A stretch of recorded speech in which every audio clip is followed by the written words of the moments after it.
Hey everybody, I got four side hustles for you. The substitute list, I don't know if you've heard of it, but your city or county has a substitute list for the school board that's going to be right around the corner from your house. Choose a school, sign up, and it's great for students, those over 50 or retired people. And this substitute list is going to be the three hustles in one from my list of four because you can do um, a number of different jobs. You can be a substitute for different jobs. Has a flexible schedules, no pressure. They call you, either you can go or you can't. You say no, you say yes. But I did the substitute custodian list, and I just went in there, swept, emptied some trash cans, mopped, wiped down the bathroom, and then maybe did some vacuuming. But it was easy work, no pressure. Some of that time goes to retirement, depending on your city or county and how they calculate their state retirement.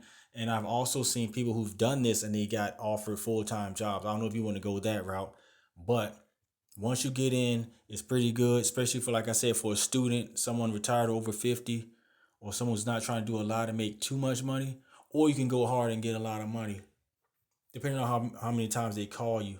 So, like I said, I did the custodian side, and it was fairly easy. I didn't do the food service or the bus drivers.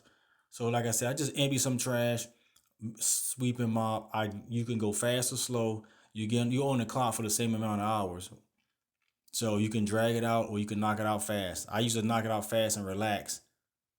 And I knew a lot of people who had full time jobs in the day and were nighttime custodians, and so they were getting basically two full time checks. Because, like I said, you can knock the stuff out in a few hours. You're on the clock. They would finish, go home, and go to their day job. But like I said, so that's three right there. Now, the other one I did for years, pizza delivery. Folks are sleeping on this because there's no pressure, flexible schedule.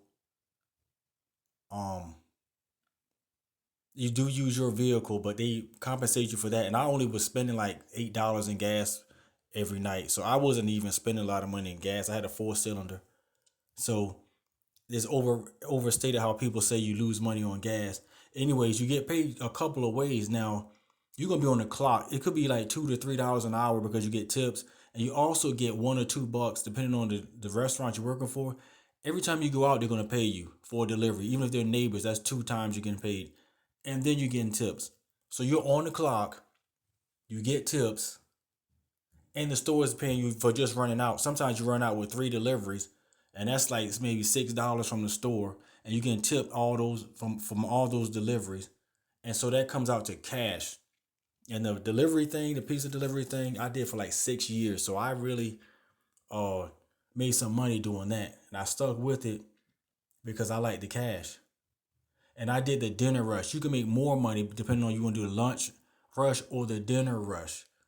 So I chose the dinner rush. I would come in the evening like 5 and stay to maybe like closing, or sometimes 5 to 11. And so, like I said, there's no pressure. You just jump in the car, got your radio on. It's just you. And those are my four side hustles. Look into them. Thanks for watching. Like and subscribe. Be blessed.